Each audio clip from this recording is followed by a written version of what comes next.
but some of you are returning customers. And for those of you who have been in one of my classes before, how do I begin all of these classes? What's the way we kick off one of these classes in our first session? The song. Lovely Song. Yes. And this one is no exception. So for a class about elections and about voting, I thought that a good tune to hang a song parody on would be that great political song called "Happy Days Are Here Again." It's one of those pieces. It wasn't written as a campaign song. It was simply written as a good old Broadway rhythm tune in the late 1920s. And when it came out in 1929, it was at the very time that the stock market crashed in October. And so when people heard this song on the stage, or if they heard it in a nightclub, people would erupt in gales of laughter because, of course, this was the very opposite of Happy Days, this particular time. And so, it became a kind of a hit because it was so unexpected. It was so, not what the actual times reflected. Well, in the 1933, at the 1933 Democratic Party convention, some wise person decided that this song might be a good message for the Democrats in that election. It wasn't specifically written as a pro-Roosevelt song, but they played it at that convention. It got a great response, and ever since that time, no Democratic Party convention has been complete without Happy Days Are Here Again. So anyways, I've always loved the song, and here's my version of it for this class. Some of the references you may not recognize, but hopefully by the end of the class, you will. And so here it goes. Give it my best shot. Voting days are here. Oh, by the way, before I start, the lyrics for the original Happy Days Are Here Again were written by Jack Yellen, who was a Buffalo-born songwriter. And he's written a lot of great standards like Ain't She Sweet and stuff like that. And Happy Days Are Here Again. It's one of his big songs. So here's my little, parody of Jack Yellen's original lyric. Voting days are here again. It's a presidential year again. Yes, election day draws near again. Voting days are here again. Old Joe Biden ran again. Donald Trump presents his plan again. Either way, gonna be a man again. Voting days are here again. Each big tent party's got room. All their conventions handled by Zoom. Use the franchise, that's a start. You can vote the issues, vote your heart. Take a stand, but stand 6 feet apart. Voting days are here again. Grand old parties, Dems, you smarties. Your campaigns are coming fast. Bold ward healers, old new dealers. Let's review a few from the past. 1800, Jefferson, Aaron Burr tied up their thrilling run till the House of Reps said Tom has won. Voting days were there again. 1860, Lincoln swore He'd preserve that union we adore. Then the South served up a civil war. Voting days were there again. U.S. Grant, the bravest of men. Then we had Grover Cleveland again and again and again. JFK could celebrate beating Nixon in their great debate. Tricky Dick roared back in '68. Voting days were there again. Last chorus. George Bush promised no new tax. To the budget, Ross Perot would take an axe, while Bill Clinton played a soulful sax. Voting days were there again. In 2000, Gore was mad, sure that he the White House victory had. W. Bush hung on by a hanging chad. Voting days were there again. Every 4 years, the cycle begins. One man concedes, the whole country wins.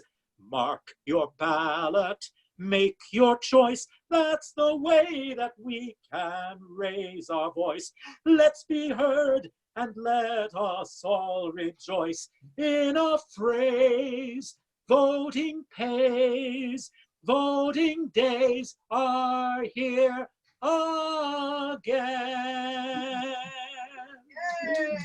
Yay. Bravo. And as I always say, now that I've figured out the song, I can finally teach the course. That's how I know I've got something.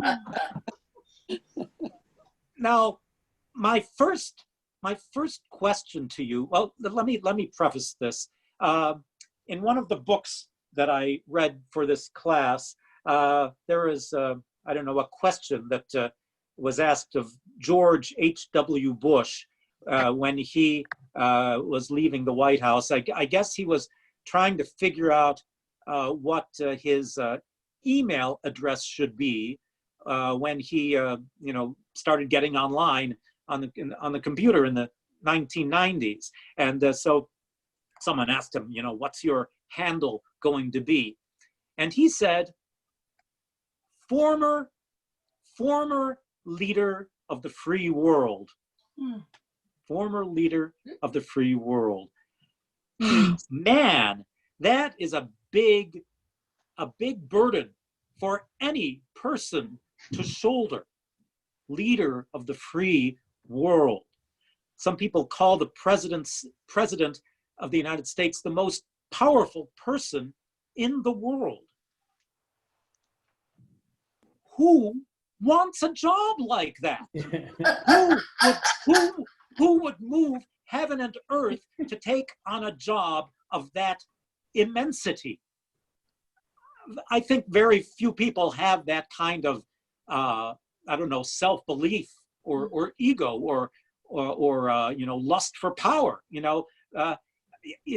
People who attain the presidency, if you take a look at a before photograph and an after photograph, by golly, these fellas really age after they've been in office.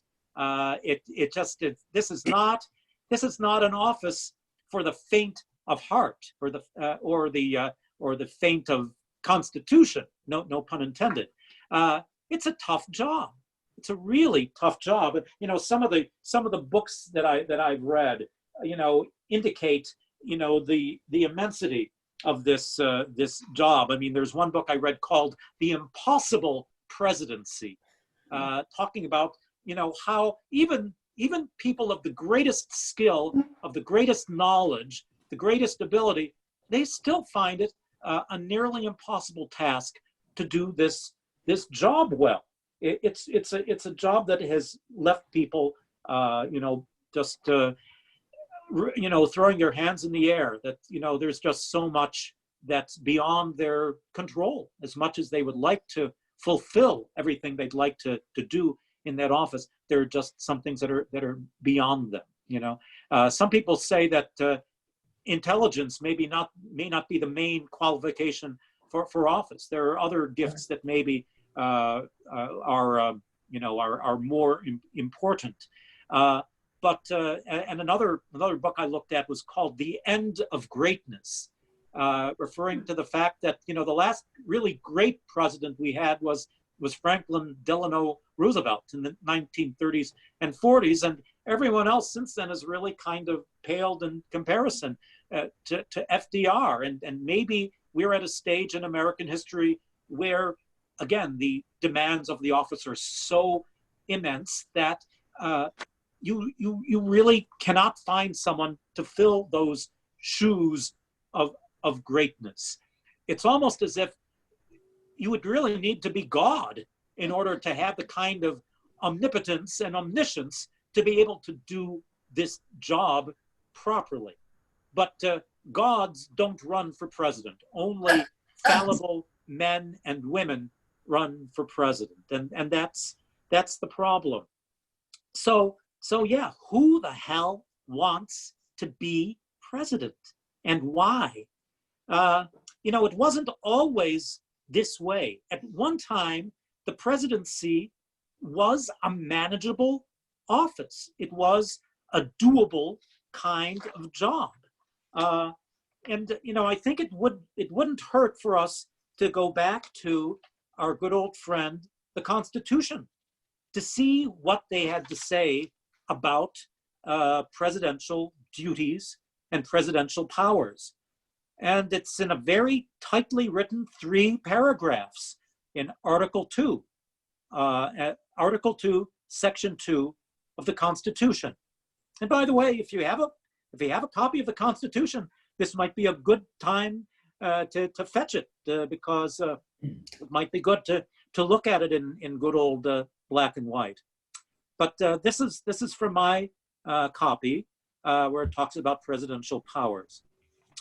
And as you're listening, think about what's missing. Think about what's missing, at least from our modern day conception of the presidency. So, first of all, let's read this first paragraph from Section 1. The executive power shall be vested in a president of the United States of America. He shall hold his office during the term of 4 years, okay? And then Section 2, the president shall be commander-in-chief of the Army and Navy of the United States and of the militia of the several states when called into the actual service of the United States. He may require the opinion in writing of the principal officer in each of the executive departments upon any subject relating to the duties of their respective offices.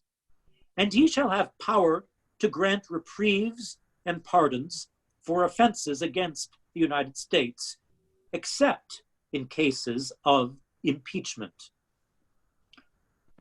He shall have power, by and with the advice and consent of the Senate, to make treaties, provided two-thirds of the senators present concur. And he shall nominate, and by and with the advice and consent of the Senate, shall appoint ambassadors, other public ministers and consuls, judges of the Supreme Court, and all other officers of the United States, whose appointments are not herein otherwise provided for, and which shall be established by law. But the Congress may by law vest the appointment of such inferior officers as they think proper in the president alone, in the courts of law, or in the heads of departments. The president shall have power to fill up all vacancies that may happen during the recess of the Senate by granting commissions which shall expire at the end of their next session. And let's see, here's a little bit about, a little of Section 3 of Article 2. He shall from time to time give to the Congress information of the state of the Union and recommend to their consideration such measures as he shall judge necessary and expedient. He may, on extraordinary occasions, convene both houses or either of them, and in case of disagreement between them with respect to the time of adjournment, he may adjourn them to such time as he shall think proper. He shall receive ambassadors and other public ministers. He shall take care that the laws be faithfully executed, and shall commission all the officers of the United States. Okay, so that's what the Constitution has to say about powers and duties and privileges of the president. So let's go through this one by one. So first of all, Commander-in-Chief of the Armed Forces. Okay, that certainly is a well-known part of the presidential job. He has pardon to grant reprieves and pardons. Okay, that's definitely a very famous act of the president. He has the power to make treaties with Senate agreement, Senate confirmation. He has the ability to appoint public officials, judges of the Supreme Court, and again with the consent of the Senate. He shall have powers to fill up vacancies that happen in the recess of the Senate. Okay. He shall, from time to time, give Congress information on the State of the Union, and we all know State of the Union addresses.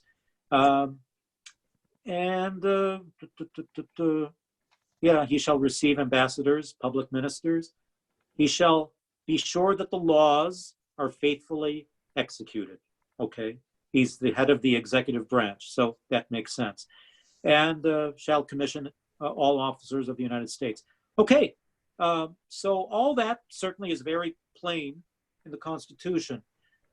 But I think if that's all that presidents did, I think that would be a manageable job, okay? But I think in the 20th century, and certainly in the 21st century, the presidency is a much bigger job than that. And I think that little anecdote about George H.W. Bush, indicates that. So from your perspective, if I can open up the floor, what are some things that the president does in 2020 or in the 20th century that is not talked about in the Constitution? Anybody want to weigh in? Okay, Michael. Yeah, writing executive orders, as they're called. Executive orders, yes, indeed. Yes. That's become a major part of the presidency. And, I think that, executive orders, they've always sort of been part of the mix. But generally speaking, I'd say at least in the first, the first 80, 90 years of the presidency, it was pretty minimal. Maybe presidents would have 4 or 5 executive orders in a term of office, and that would be a lot. And generally speaking, they weren't used for really important things. They were more ceremonial kinds of niceties, honorific kind of things. I remember Millard Fillmore, when I looked at his papers, he had about three executive orders in his time in office, and one of them was the fact that one of his mentors, Henry Clay, a great senator in Congress, had recently died, and in his executive order he said, I would like to grant the Congress to adjourn early today and take a little time away in order to mourn this great American, Henry Clay. He made an executive order just to allow Congress a little away time to honor their great colleague and forebear. That's generally what executive orders were like in those days.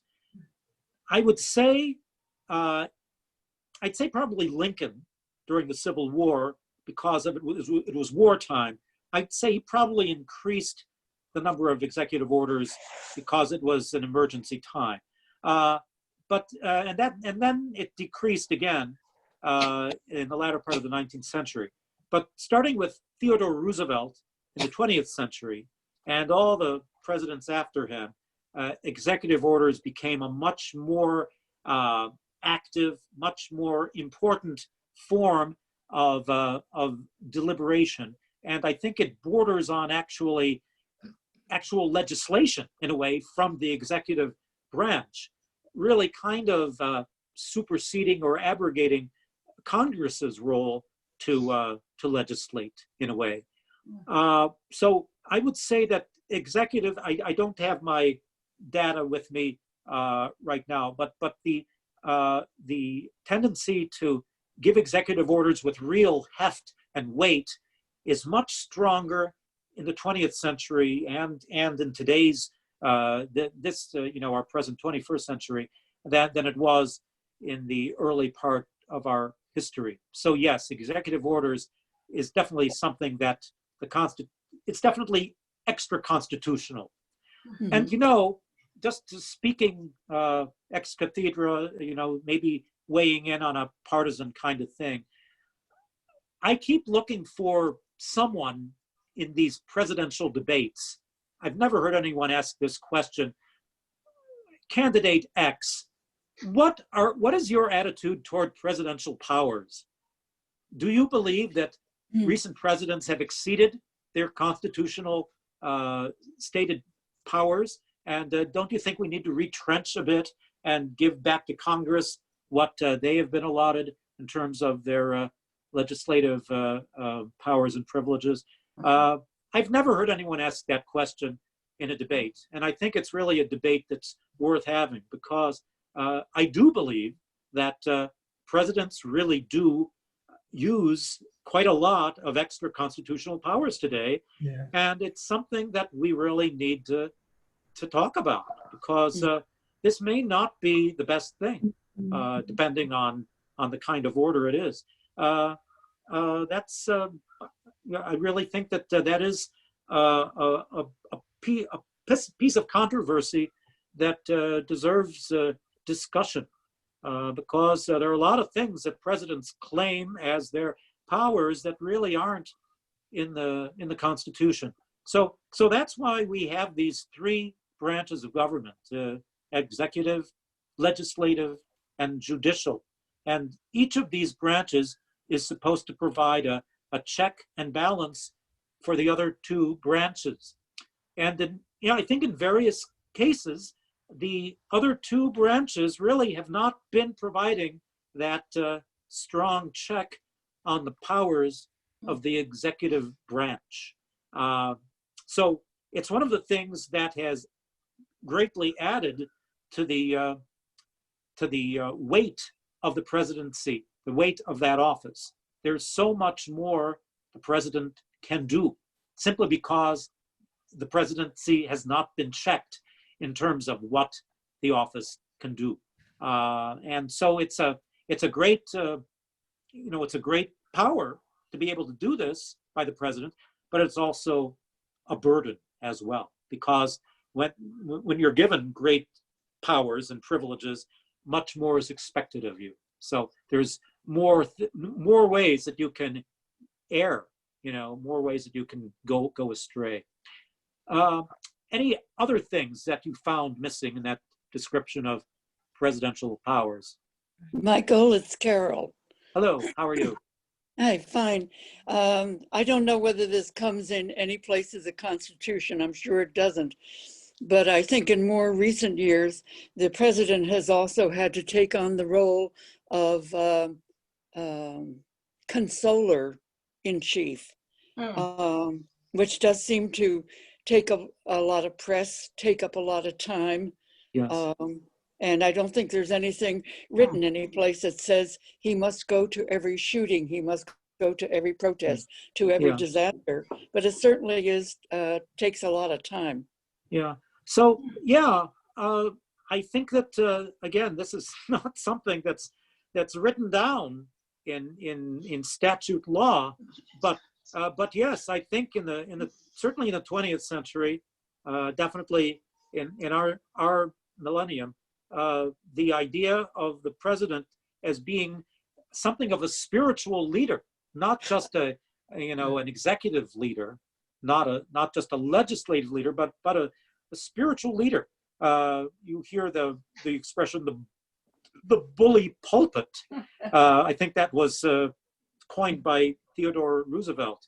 But it really is, in a sense, a kind of a secular pulpit that the presidency occupies. And I think because the presidency has taken on that role, I think that a lot of other heads of state around the world have also been, they've been, in a sense, forced to take on that status as well. So you might say that it is kind of maybe sacrilegious asking a secular figure to take on, pastoral role that a religious leader would take on. Some people might say that this is an abrogation of that wall between church and state. All that may well be valid. And yet, I really think that we as citizens do feel that there is something very important about a president being some kind of inspiration to the people. Some people, in a way, the words that a president says have tremendous power. Yeah.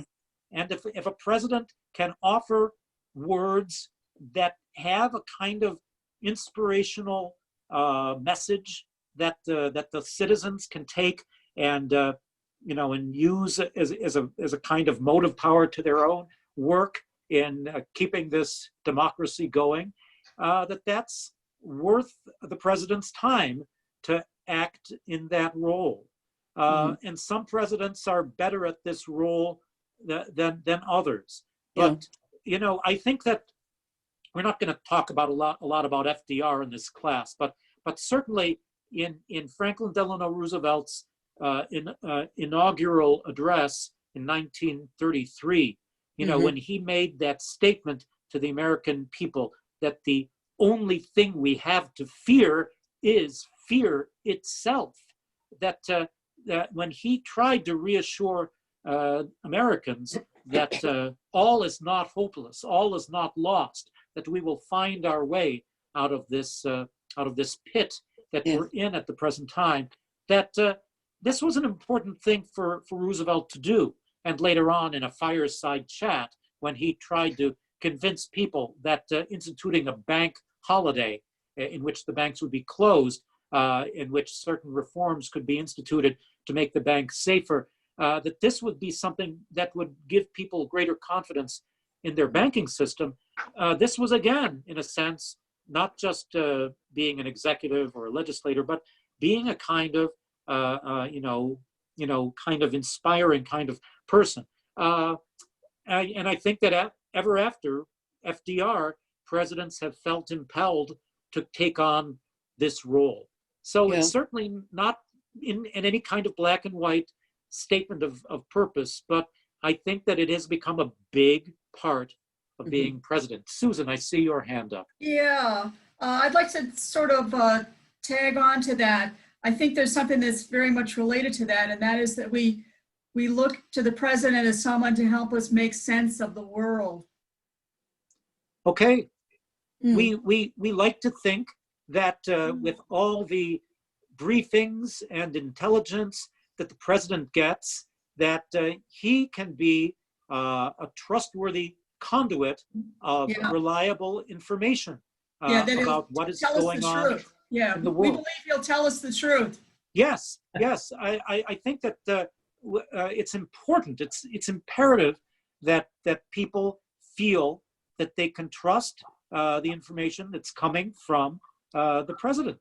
And again, this is not something that we can say is in the Constitution, but I think that has become a major part of his office. Of course, presidents have press secretaries, and they rely on their press secretaries to be a major conduit of information for the administration. But in a sense, again, Truman used to say the buck stops here. In a sense, he or she can't simply lay it on the press secretary if something is miscommunicated to the public. The president is ultimately responsible for offering true and trustworthy information to the American people. So yeah, that's an important part of the job now as well. Dawn, yes, you have your hand up. Let's see, I think you're muted, Dawn. Getting back to the commander-in-chief issue, is he also commander-in-chief of the National Guard? And if so, why does he have to wait for the governors of each state to call up the National Guard in case of riot or insurrection? That's a really good point. Of course, it's not spelled out in the Constitution. It simply says he shall be the commander-in-chief of the Army and Navy of the United States. It doesn't. I don't think we probably didn't have a Coast Guard back then when the Constitution was written. Ideally, they probably should have an amendment that would insert all the branches of the armed forces. No, it says and of the militia of the several states. Okay. Yeah. Okay. After the Navy of the United States and of the militia of the several states. When called into the actual service of the United States. Okay. So I don't know. I don't know if the Coast Guard comes under that category. I would say it probably would be good to have an amendment that includes the language of the armed forces in general, or if not, then say the Army, the Navy, the Marine Corps, the Air Force. I mean, these were things that were not in existence when the Constitution was written. Just to spell it out. I think where it came in with Don mentioning it, the state militias Right. That's come what under his control. They do not come under the presidential control unless they're called for a national emergency. Right.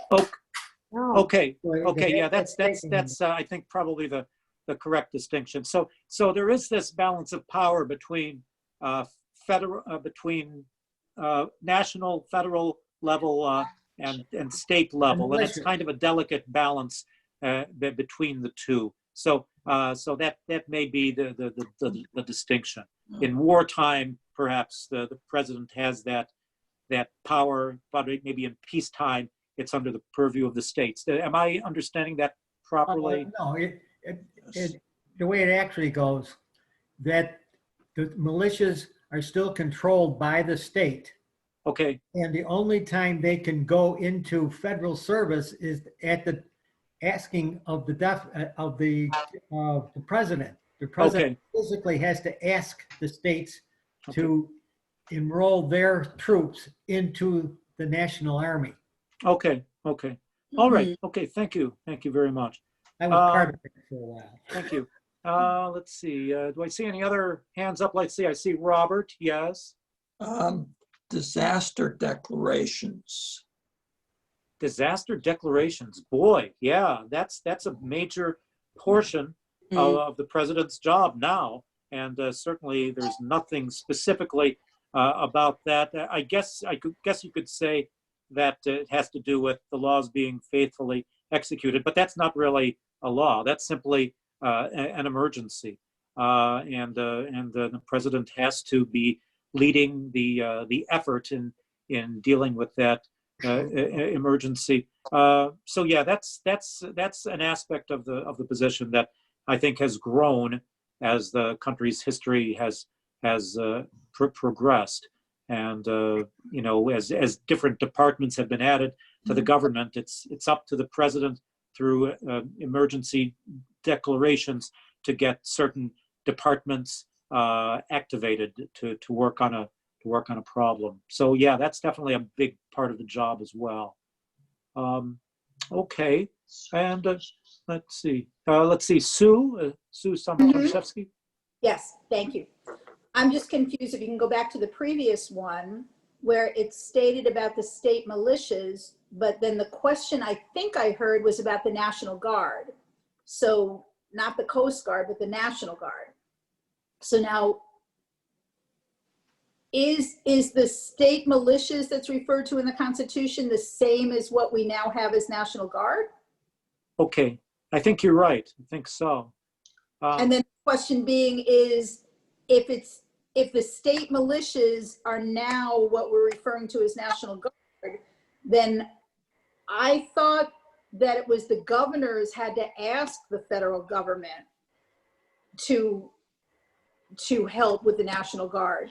That was sort of the argument that was going on, that when the federal government wanted to send the National Guard and the governor would say no, that there was that power struggle was going on between them. Exactly exactly what is interpreted out of the Constitution. The militia, or the National Guard as it's called today, is the same. Okay. Yeah, has to be to go into federal service.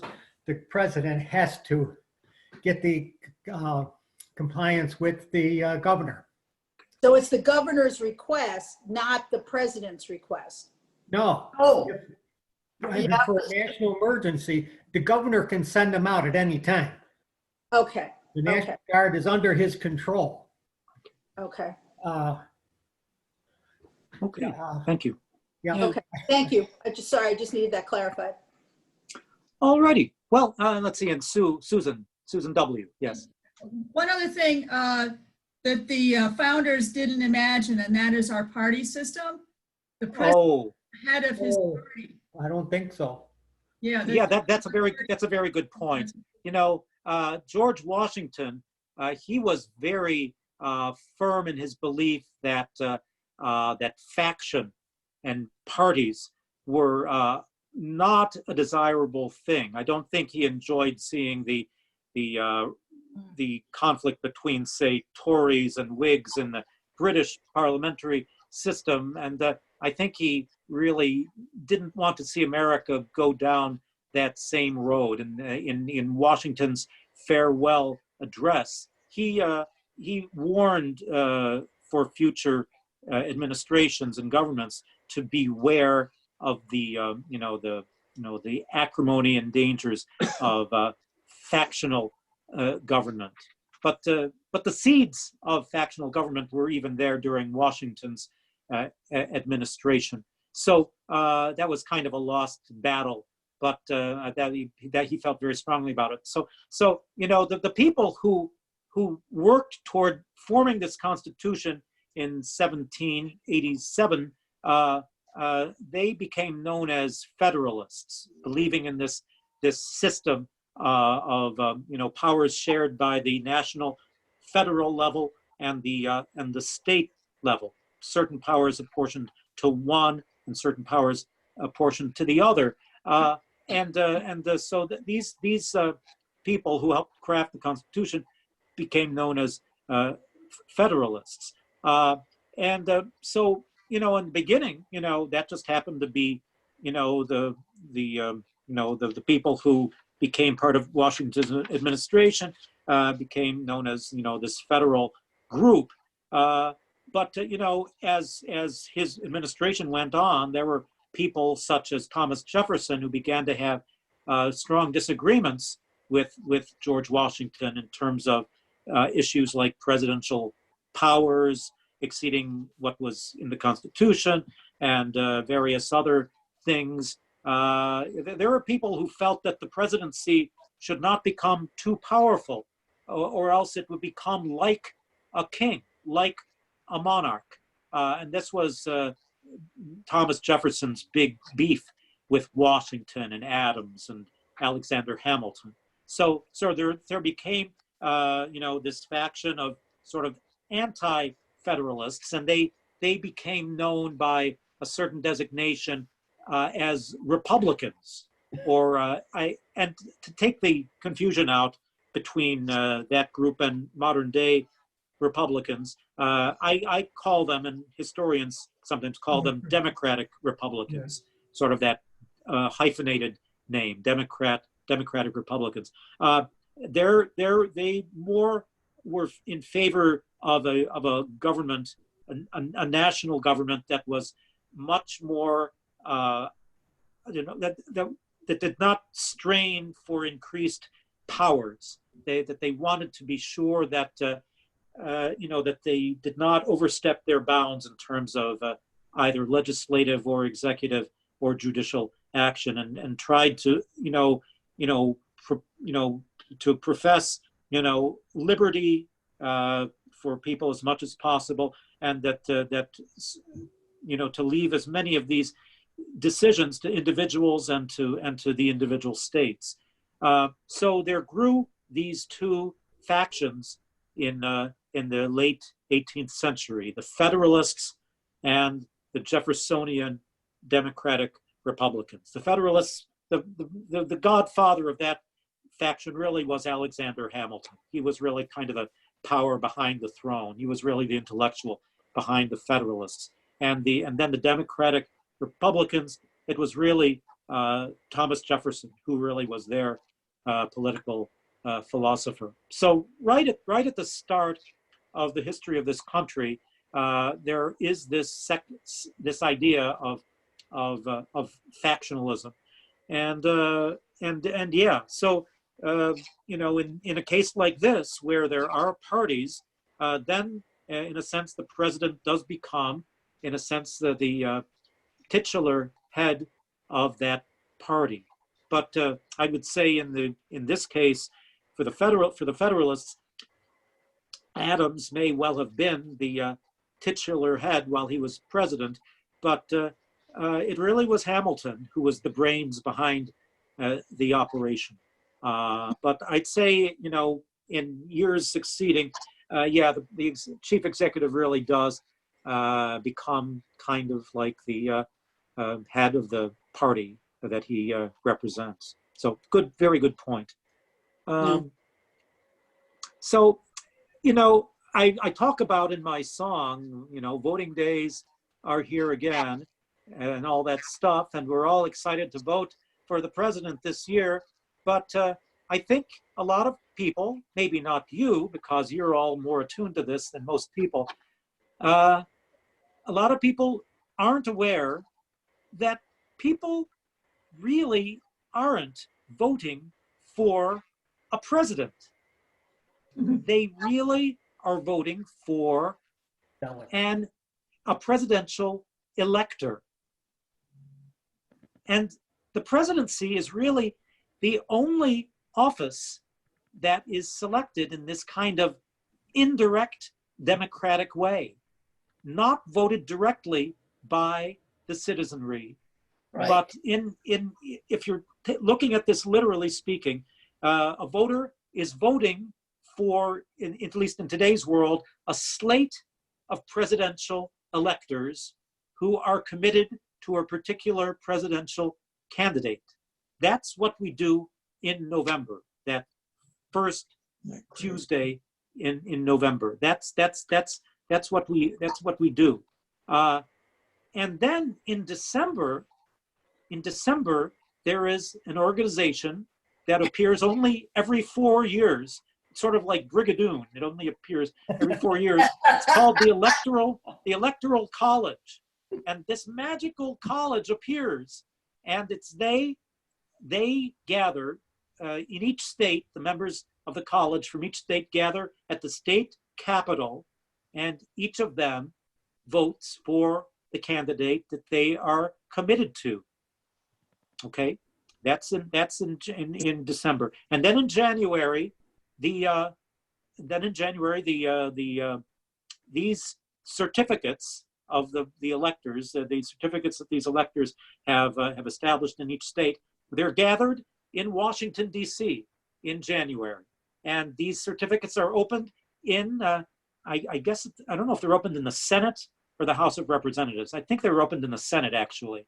And the president of the Senate, the then current vice president, reads each of these certificates, and they count up one by one, state by state, all the electors, all these counts of electors. And it's only then in January that officially a president has been named by the count of these votes of the Electoral College, not the voters, not the general voters, but the votes of these electors. 500, I think it's 538 electors in this Electoral College. And after they've done their duty, the Electoral College disappears for another 4 years. So that's the way it works today. We are not really not voting for a president. We are voting for the New York State electors. And I'll bet you dollars to donuts that you cannot identify who our electors are. Now, I don't know if the electors have been chosen for this year yet. I don't know if they have, but I was checking to see who the electors were for last year, for the last election in 2016. And I checked to see who were our electors in New York State. So New York State in 2016 had 29 electors in the Electoral College. And in that year, Hillary Clinton won the popular vote in New York. And it's a winner-take-all policy, so that Hillary Clinton got all 29 votes in New York City from the Electoral College. And do any of you have a vague idea of any of the 29 electors from that year? No. No. No. You know, it seems to me that it wouldn't be a bad notion if we had some vague idea of who these people were or are, because they're terribly, terribly important. And yet for us, they are terribly, terribly anonymous. Well, I'll just give you a little taste. Some of these people are completely unknown to most of us. Yes. Sorry. I know for the primary, it was interesting when I went to the Erie County Board of Elections. On the primary, it had each of the candidates, and next to them, it had their Electoral College people. But that was okay. The primaries. The primary. So that was different. But in the primary, they were actually listed next to each candidate's name, which I thought What was very cool. Pardon? What primary? The Democratic primary. No, but electors are only for the president.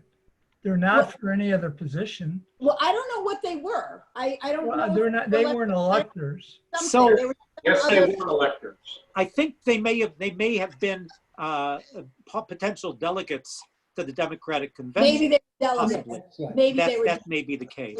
Okay. I'm not quite sure when finally electors are determined. Generally speaking, I think electors are determined in the New York state, in the state legislatures, at least to a large extent. So I think that might be the source that generates the Electoral College. But let me just read a couple names of people who were New York state electors in 2016. And the first name shouldn't be a surprise: William J. Bill Clinton, the 42nd president of the United States. we can understand he'd be on Hillary's side. Now, I guess the one thing that is true of these electors is that they really cannot be federal officers. So it really can't be a member of Congress or a member of the cabinet, what have you. It's got to be other people that are not on the federal level, but it could be people on the state level. So, thus, Andrew M. Cuomo was an elector. Kathy C. Hochul was an elector. Thomas P. DiNapoli was an elector. Eric T. Schneiderman was an elector. Carl E. Heastie was an elector. Bill de Blasio was an elector. Letitia James was an elector. Byron Brown was an elector. So those are some of the most prominent names in that thing. So that's interesting. And the oldest elector was a lady named Hazel Ingram. At age 93, she was an elector. Generally speaking, I'd say the people who are chosen as electors are, generally speaking, the party faithful. Yeah. Big wigs in the party, heavy financial donors to the party. Generally speaking, those are the kind of people that are going to be chosen as electors. And it's not necessarily important news, but I think some people would be curious to know who these people are. I think that it wouldn't hurt if the news media maybe publicized these folks a little more than they do. If I could Anyway, ask a question, Michael. Yes. I'm Jerry Keppel with Suzanne Keppel. Are there not two sets of electors, one for each party that you're voting for? So yes, there's going to be a set of electors that the Republican Party has set up in case the Republican candidate wins that state, Right. and then they'll be sent to the state capitol to put in their votes for the Electoral College in December. And the Democrats have their slate that are all ready to go. Any party that is putting forth a candidate for president has to be taking into account that, by golly, maybe if we have a chance to win this state, we better get our ducks in a row and our electors in a row.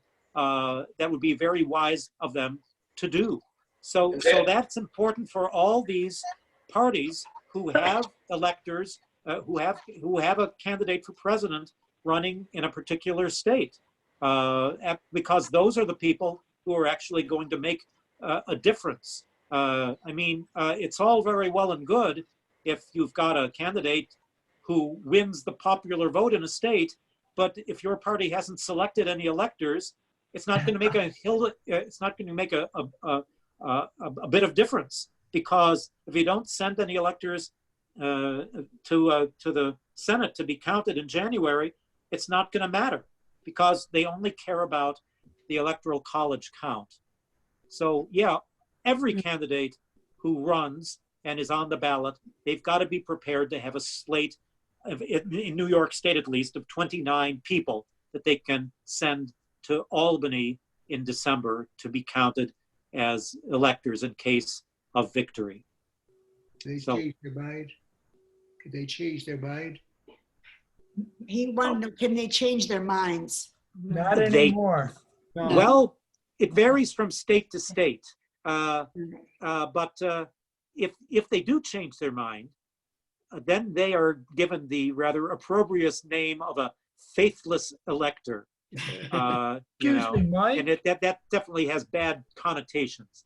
Now, early in the United States history, when they first devised this system, people thought, the people, the populace, they're living in all these different areas of the country. They don't know these candidates well. They haven't seen them up close. The transportation system was horrible in the late 18th century. Candidates couldn't go around on whistle-stop tours. They couldn't go down to Georgia, say, or up to New Hampshire easily. They couldn't do this kind of personal campaigning that people do today. Who's going to know the character of a particular candidate, get to know a candidate up close, which we can do in our mass media modern age. So, the people who made the Constitution made the point that, you need people who know this political world, who can really get a sense of the character of these candidates. So, in a sense, we really can't trust the people to do this job of selecting a president. They can select local people for local elections, like state legislature, that kind of thing. But for national offices, this is something that they need an intermediary. So they came up with this system in which this college of electors would be assembled, not members of the federal government, and not even members of the state legislature, but these would be representatives from each state that the people would know these electors, and they could easily vote for them. And then the electors would be aware of the national figures and could very well vote for them because they had that knowledge. And the idea originally was that these would be wise, intelligent, discerning people, these electors, and they wouldn't be beholden to a political party, because in the beginning, there weren't political parties, there weren't factions. And thus, people would be free to use their own mind, to use their own judgment to select a presidential candidate. It was conceived as being a more open way where each elector could use their judgment. But with the advent of political parties, it turned sour, because suddenly you felt like you had to be loyal to your particular faction. And little by little, it became this system where each elector really had to follow the directions of their particular party to vote for this particular candidate. So what in the original formation would have been simply, knowledgeable political minds selecting the best possible candidate for president, it became more a sense of political lackeys being told by their superiors to do as you're told. We don't hire you to think, we only hire you to act, and you act as we tell you to. So that's what the Electoral College has turned out to be. And that's kind of too bad in a way.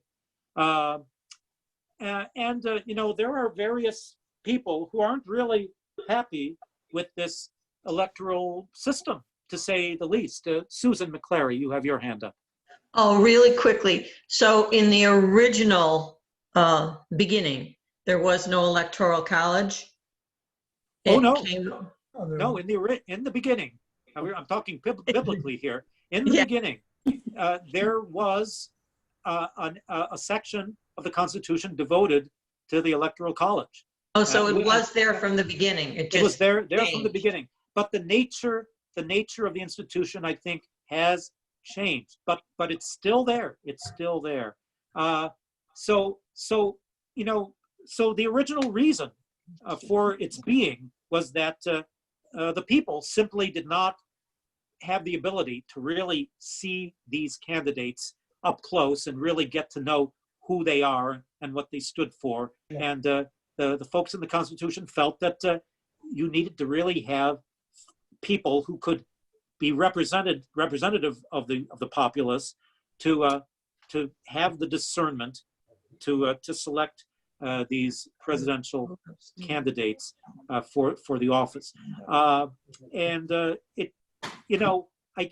People might ask, well, the Electoral College, it really doesn't work today, but it once worked once upon a time. Well, one of the sub-themes of this class is that it never really worked well. It was flawed from the get-go, and I think that if you read if you read the original text from the original Constitution, not the amended version, but the original version, you will say, my God, how could they have come up with this crazy system? So let's gather our Constitution once again. Let's go back to Article 2. Let's take a look at what this college is. And actually, it wasn't even called the Electoral College back then. I don't think it was until maybe 1845 that it was given that name officially. But this is how they describe this peculiar institution. Each state shall appoint, in such manner as the legislature thereof may direct, a number of electors equal to the whole number of senators and representatives to which the state may be entitled in the Congress. But no senator or representative or person holding an office of trust or profit under the United States shall be appointed an elector. Okay, so that's still in the Constitution. Now, this is the part that's been changed since, but this is the original version. The electors shall meet in their respective states and vote by ballot for 2 persons, 2, of whom one at least shall not be an inhabitant of the same state with themselves. Okay, so this is an interesting point. You voted for two. The elector voted for 2 candidates for president. One could be a native son. If you're from New York, it could be, say, George Clinton, who was a governor of New York. Could be someone like that. But it also had to be somebody, you had to choose someone from another state as well. So it simply wouldn't just be states voting for their own native citizens of their state. There had to be some kind of sense of a national election, not just states sticking up for their own. Okay. And they shall make a list of all the persons voted for and of the number of votes for each, which list they shall sign and certify and transmit sealed to the seat of the government of the United States, directed to the President of the Senate. Okay, so you count up the votes and you seal it and certify it and you send it to New York or Philadelphia or Washington, whatever the capital was at the time, and direct it to the President of the Senate, who was the Vice President. Okay, the President of the Senate shall, in the presence of the Senate and House of Representatives, open all the certificates, and the votes shall then be counted. The person having the greatest number of votes shall be the president, if such number be a majority of the whole number of electors appointed. And if there be more than one who have such majority and have an equal number of votes, then the House of Representatives shall immediately choose by ballot one of them for president. And if no person have a majority, then from the 5 highest on the list, the said House shall in like manner choose the president.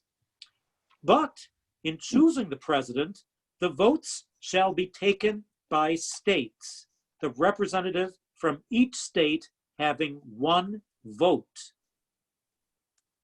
So this is an interesting detail.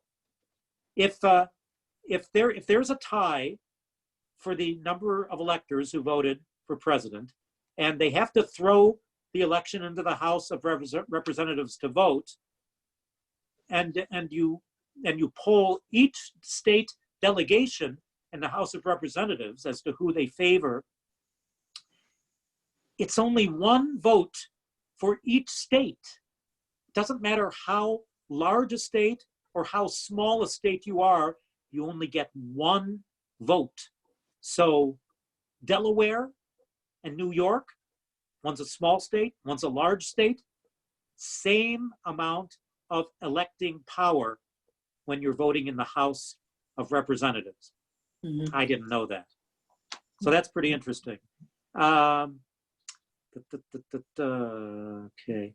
So a quorum for this purpose shall consist of a member or members from 2/3 of the states, and a majority of all the states shall be necessary to a choice. So let's say you have 16 states in the House of Representatives. You have to have a majority of those states to be elected president from the House of Representatives. So you have to have at least 9 of those states to be elected, okay?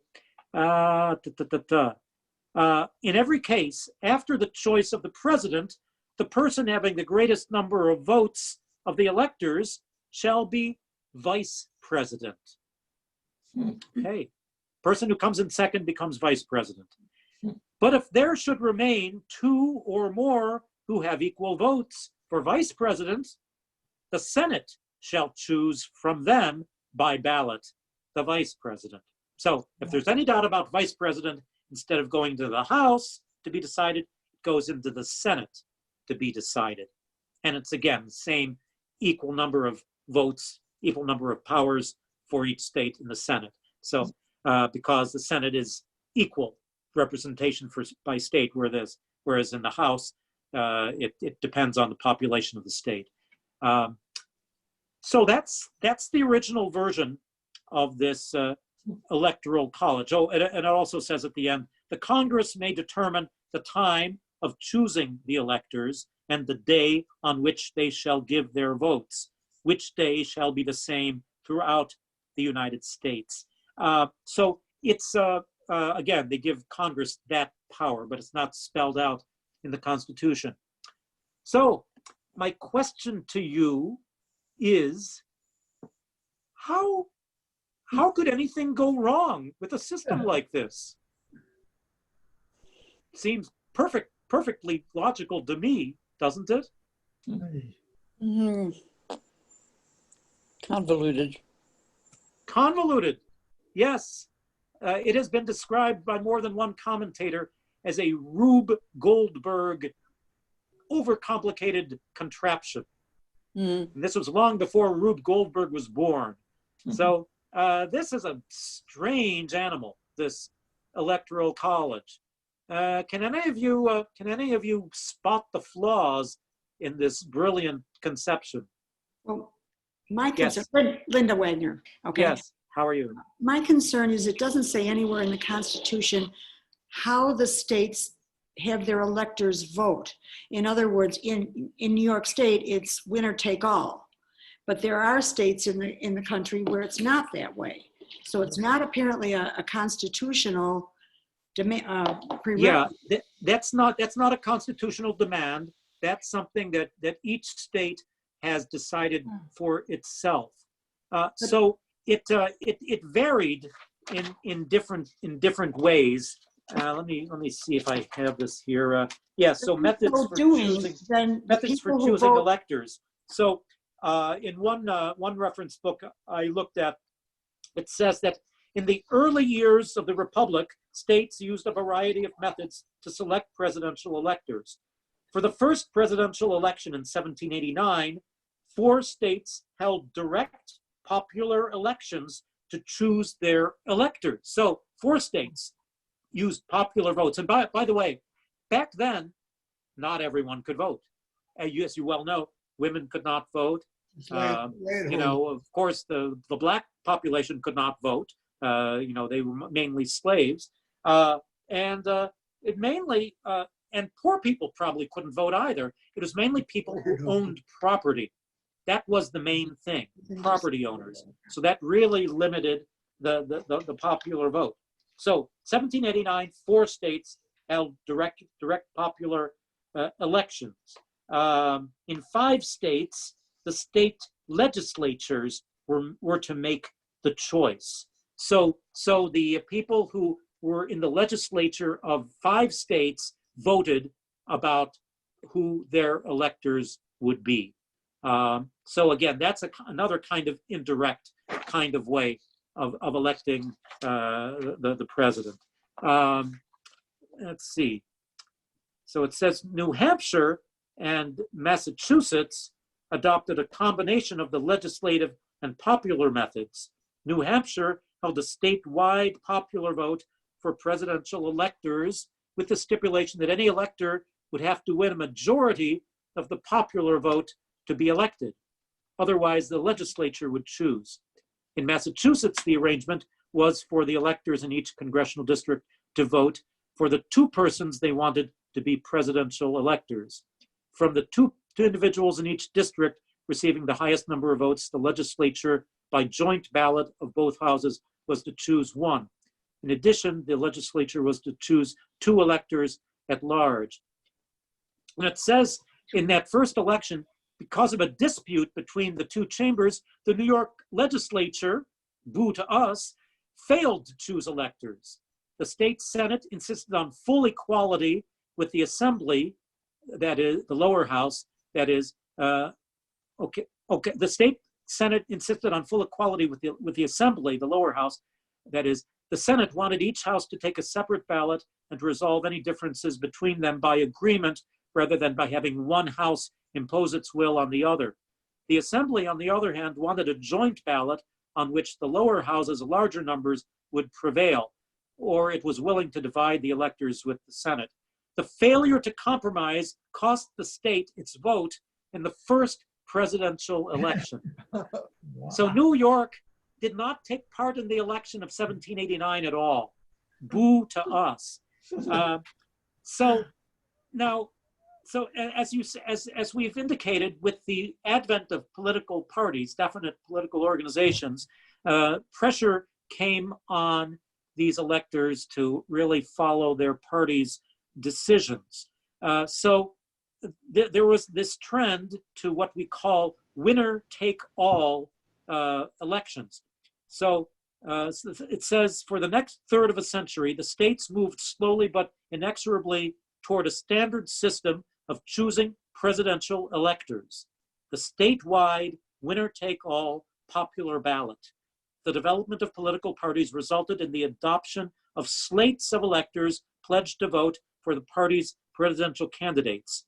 Each party organization saw a statewide ballot as being in its best interest, with the hope of sweeping in all its electors and preventing the opposition group from capitalizing on local areas of strength, which could result in winning only part of the electoral vote under the districting system. So if you take a look at the trends in the presidential election history, in 1804, let's see.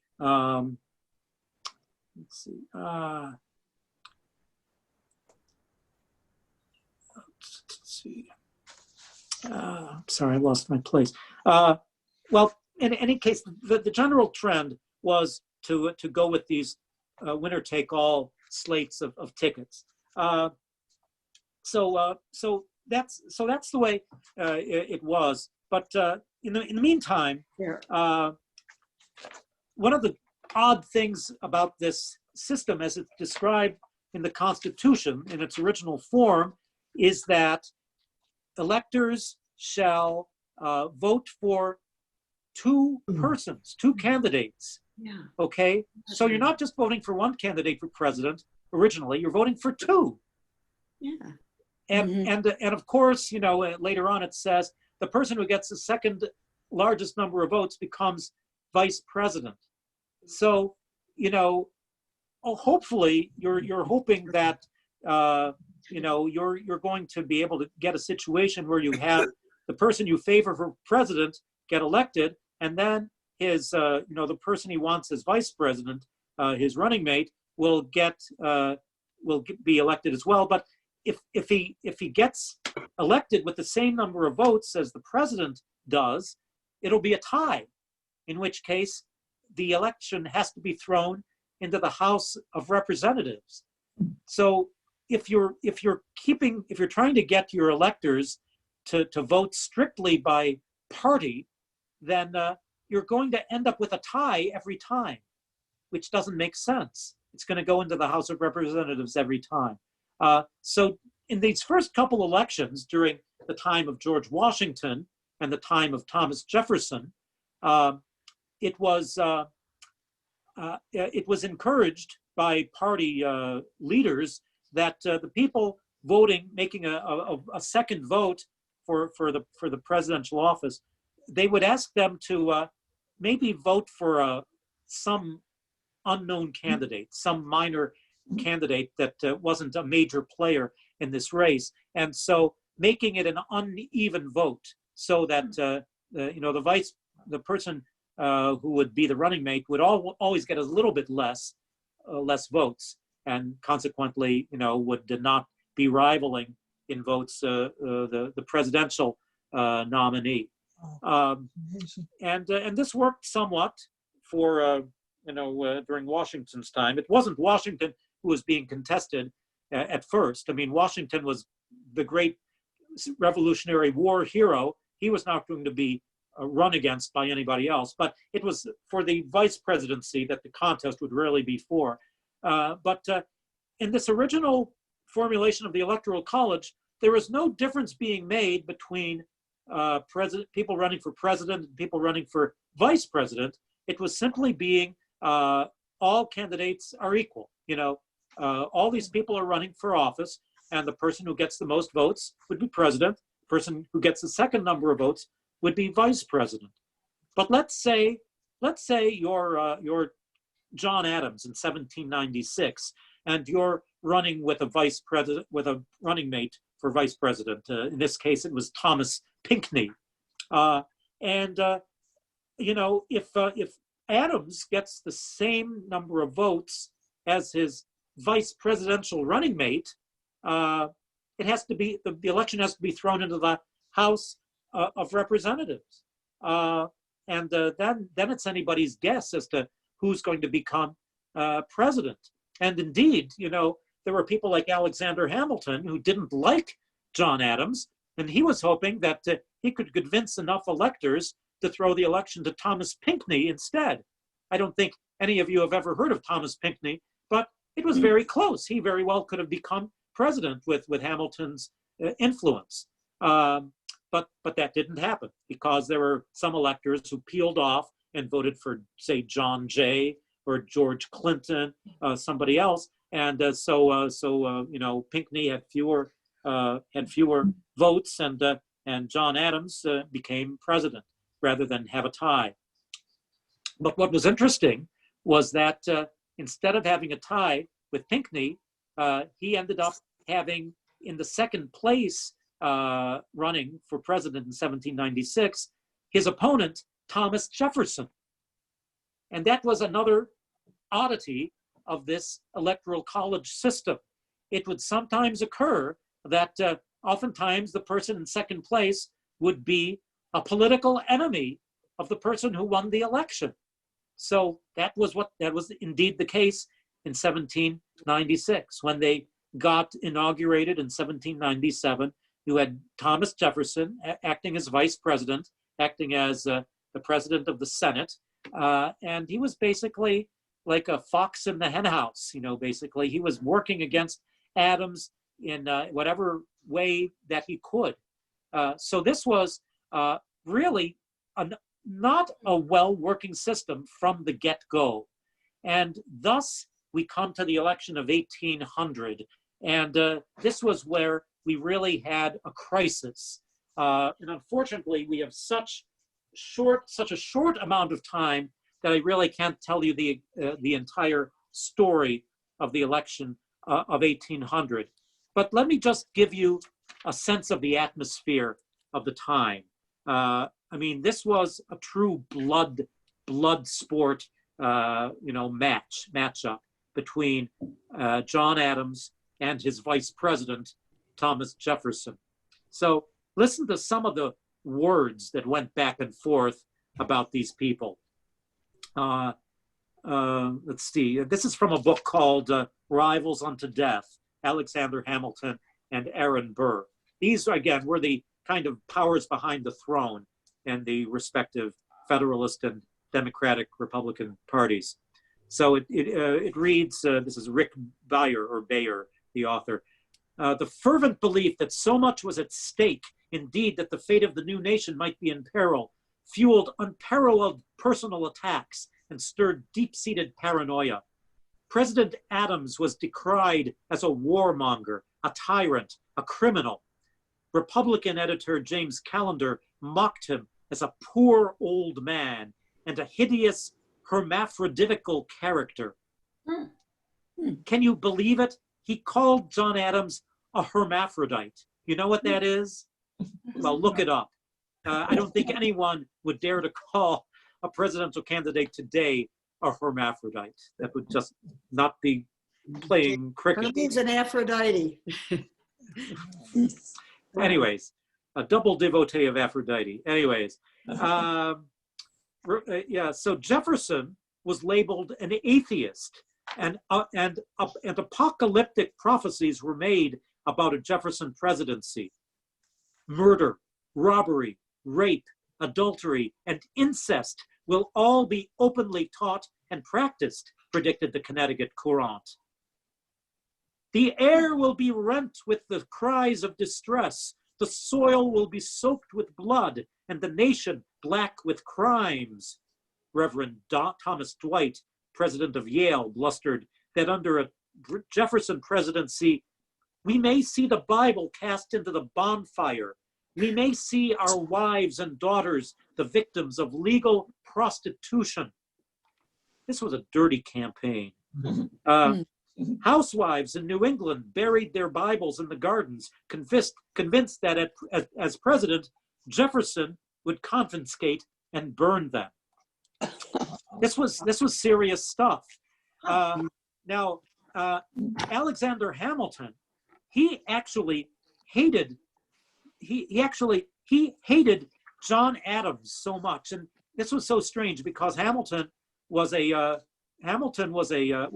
Federalist, but he had a terrible antipathy with John Adams. So Hamilton wrote a 50-page pamphlet arguing that Adams was temperamentally unfit to be president, and he was going to circulate that pamphlet among some electors in South Carolina, hoping that he could get them to vote for Charles Pinckney, who was Adams's running mate, instead. However, this incendiary pamphlet came out in public, and it truly embarrassed Hamilton because he didn't want it to be that widely known. But it made people think that Hamilton was just plain crazy. So spirits were really running high in this election of 1800. So Rick Bayer continues, the day most Americans considered Election Day was December 3rd, when electors gathered in their respective state capitals to vote. By mid-December, it was clear the Republicans had triumphed. Quote, Mr. Jefferson may therefore be considered our future president, proclaimed the National Intelligencer newspaper. Adams said he had been defeated, quote, in a squall of thunder and lightning and hail, attended by a strong smell of sulfur. Jefferson, however, was not in charge yet. There was a wrinkle. Since the Constitution didn't differentiate between votes for president or vice president, Jefferson and his running mate, Aaron Burr, were tied. Each had 73 electoral votes. I hope you've received a little copy of the electoral map that shows this election of 1800. Take a look for it if you haven't seen it yet. So each had 73 electoral votes. The calls for party unity had proven more successful than people imagined. Not a single elector had withheld a vote for Burr. Under the Constitution, this meant that the House of Representatives would decide the outcome of the presidential race. Hamilton and the Federalists still had a chance to keep Jefferson out of the brand new White House. Jefferson, of course, was not pleased. He writes, this has produced great dismay and gloom on the Republican gentlemen here. So he was not a happy camper. So you know, they had to get this all combed out, because when the electors would later meet, I think in February, they would have to, you know, really figure out who was going to be, you know, who was going to be this, you know, the real victor. So they finally get to February, and sure enough, when they unfold all these certificates in the Senate and add them up, it turns out to be a tie, 73 for Jefferson, 73 for Burr. What are you going to do? Well, this is where the backroom dealings and bargainings and compromises come into play. Politics has always been a dirty business, let's face it, even as early as 1800. And you would expect that Alexander Hamilton, being such an arch enemy of Jefferson, would find a way to pull the election to Burr as the Democratic Republican candidate, that he would convince enough electors to vote for Burr. But turns out Hamilton didn't like Aaron Burr either. And it turns out he hated Aaron Burr even more than Jefferson. He felt that the lesser of the two evils would be Jefferson. So this is the kind of stuff he wrote to his the Federalists, who he was trying to convince to hold their nose to vote for Jefferson. He wrote things like, quote, about Burr, "This man has no principle, public or private." So basically, he felt that Burr constantly acted as under self-interest, not according to any kind of personal principles. So he said, "Burr loves nothing but himself, thinks of nothing but his own aggrandizement, and will be content with nothing short of permanent power in his hands. He is in every sense a profligate, a voluptuary in the extreme. He is bankrupt beyond redemption, except by the plunder of his country. I could scarcely name a discreet man of either party in our state who does not think Mr. Burr the most unfit man in the U.S. for the office of president. Disgrace abroad and ruin at home are the probable fruits of his elevation. For heaven's sake, my dear sir, exert yourself to the utmost to save our country from so great a calamity." As they say, desperate times call for desperate measures. Mm-hmm. So Hamilton really was pulling all the stops out to get electors, not electors, say, but actually to get members of the House of Representatives to vote for Jefferson and not Burr.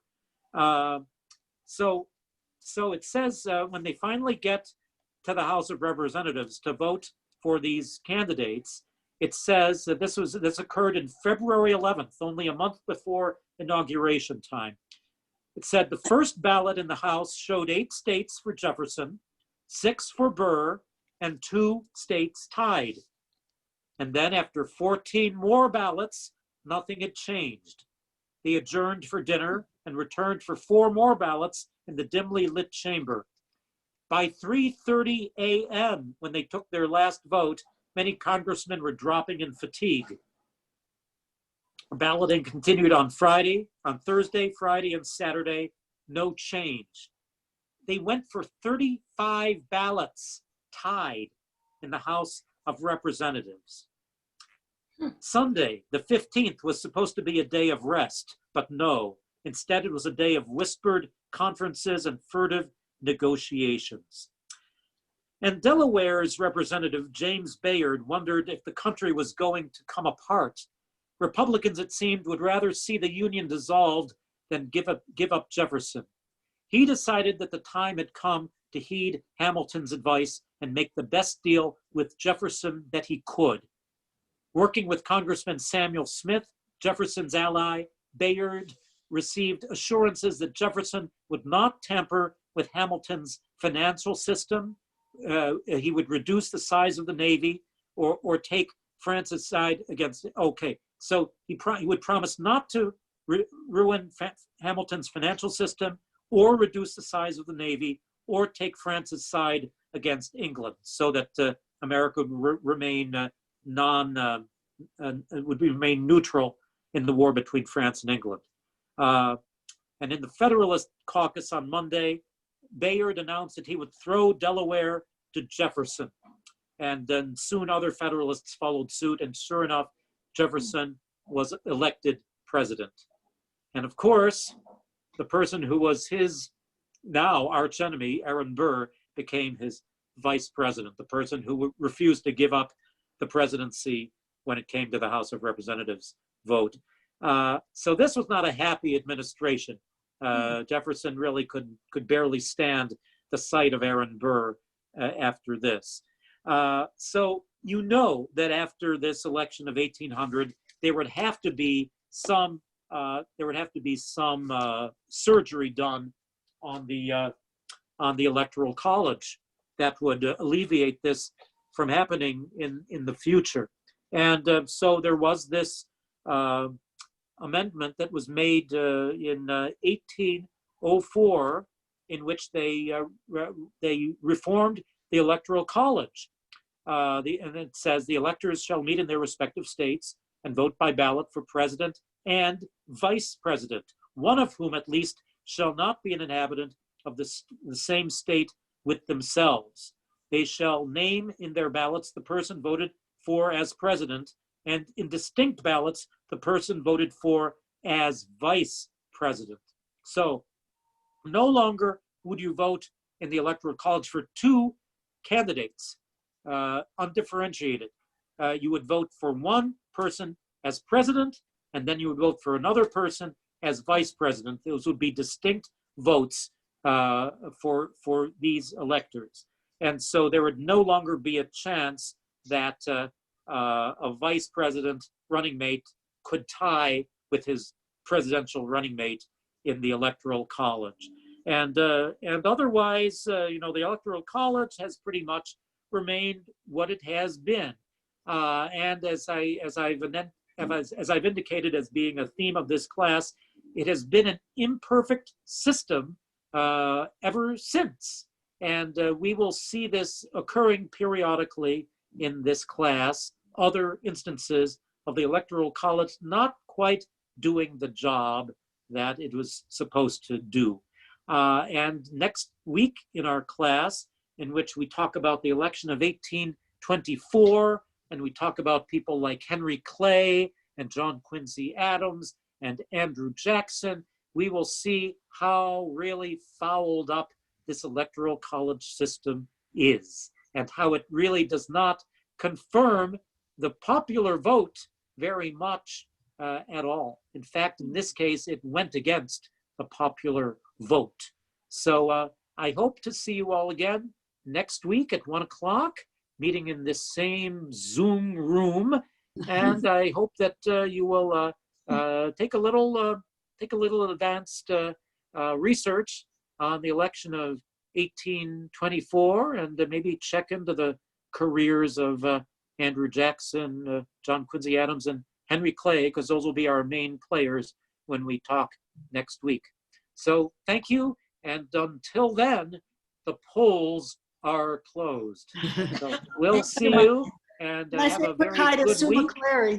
And anyways, thanks so much for joining us this semester, and I hope you'll continue on with us. So thanks again for your support.